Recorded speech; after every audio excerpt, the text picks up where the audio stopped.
ሄሎ ጤና ይስጥልኝ። ከዮር ኮንስትራክሽን የተዘጋጀ የሚቀርብላችሁ ፕሮግራም ነው። ዛሬ የምንመለከተው አንድ ኮለን ምን ያህል ዌት ይኖረዋል የሚለውን ነው። እሱን ካልኩሌት አድርገን እንመለከታለን። አብራችሁን ቆዩ።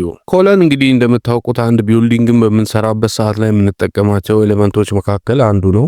ቨርቲካል ኤሌመንት እንለዋለን። እንግዲህ አንድ ቢልዲንግ የራሱ የሆነ ጥንካሬ መኖር ስላለበት ከሚሸከሙት ኤሌመንቶች መካከል አንደኛው ኮለን ነው። ኮለን ደግሞ እንደዚሁ የሚሰራበት የራሱ የሆኑ ማቴሪያሎች አሉት። ከነኛ ውስጥ አንዱ በዋነኝነት ኮንክሪት ሲሆን ሁለተኛው ደግሞ ብረት ነው። ስለዚህ አንድን ኮለን እንግዲህ ዌቱን ለማወቅ በምንሰራበት ሰዓት ላይ የሁለቱን ዌቶች እናውቃለን ማለት ነው። አንደኛው ኮንክሪት ዌት ነው፣ ሁለተኛው ደግሞ የብረት ዌት ነው ማለት ነው። የሁለቱን አጠቃላይ አውቀን ደግሞ ሁለቱን በጋራ ደምረን አጠቃላይ ቶታሊ ዌቱ ይሄን ያህል ነው ብለን መናገር እንችላለን ማለት ነው። እዚህ ጋር እንግዲህ አሁን የተጠቀምነው ኮለን አለ። ያ ኮለን የራሱ የሆነ ሄይት አለው። ሄይቱ 3.1 ሜትር ነው። ዊድዙና ብሪዙም እንደዚሁ ተሰጥቶናል። 300 ሚሊ ሜትር ናቸው ሁለቱም። ይህንን ኮለን ነው እንግዲህ ካልኩሌት አድርገን የኮንክሪት ዌቱንና የስቲል ዌቱን ከለየን በኋላ ቶታል ዌቱ ይህን ያህል ነው ብለን የምንናገረው ማለት ነው። መጀመሪያ እንግዲህ ቮሊዩም ኦፍ ኮለን ነው ካልኩሌት የምናደርገው። ከዛ በፊት እንግዲህ ኤሪያ ኦፍ ኮለን መስራት እንችላለን። ዊድዝና ብሪዝ ነው። ኤሪያ ኢዝ ኢኳል ቱ ዊድዝ ታይምስ ብሪዝ።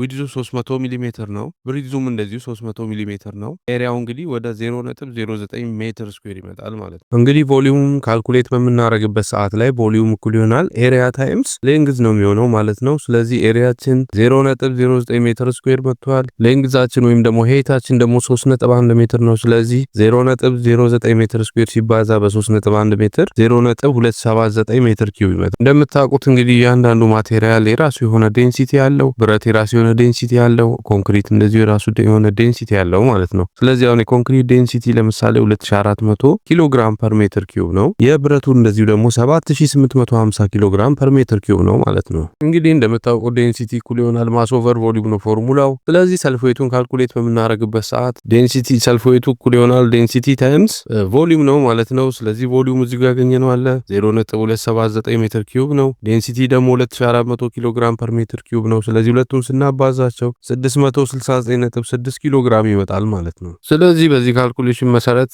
የኮንክሪቱን ሰልፍ ዌት አግኝተናል ማለት ነው። በቮሊዩሙንና ዴንሲቲውን በማብዛት 669.6 ኪሎ ግራም አግኝተናል የኮንክሪት ሰልፍ ዌት ማለት ነው። ቀጥለን ዌት ኦፍ ስቲልን ነው ካልኩሌት የምናደርገው። እዚህ ጋር እንደምትመለከቱት ዌት ኦፍ ስቲል ተሰጥቶናል 1% ነው ተብለናል። የዚህ አጠቃላይ የዌቱን 1% ነው የቮሊዩሙን ተብለን ተሰጥተናል። ስለዚህ ምንድነው የምናደርገው የስቲሉ ዌት ተሰጥቷል። ቀጥሎ እንደዚሁ ዴንሲቲ ኦፍ ስቲል አለን 7850 ኪሎ ግራም ፐር ሜትር ኪዩብ አለን። ስለዚህ ቅድም ያገኘነው ቮሊዩም አለ።